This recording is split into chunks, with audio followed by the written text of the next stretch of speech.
یک لحظه مخور حسرت آن را که نداری. یک لحظه مخور حسرت آن را که نداری. راضی به همین چند قدم مال خودت باش. هرچی داریم پروایش نداریم، قدرش نمیکنیم، اما هرچی که از حسرتش رو میخوریم.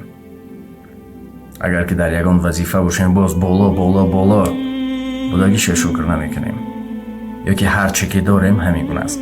یک نفر مسجد میرفت، هر روز از خدا میپرسید که خدایا بر من ولسیپد بده دوچرخه، خدایا بر من ولسیپد دوچرخه بده. روزی به مسجد میاد میبیند که یک نفر بی پای با دستان غیجان آمده ایستاده است.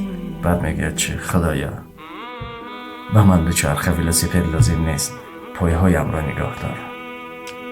امروز اپل داریم، پگاه میگیم که مرسدس باید گرفت. مرسدس که گرفتیم پگاه باید جیپ گرفت. همین گونه دیگر بالا به بالا میرویم.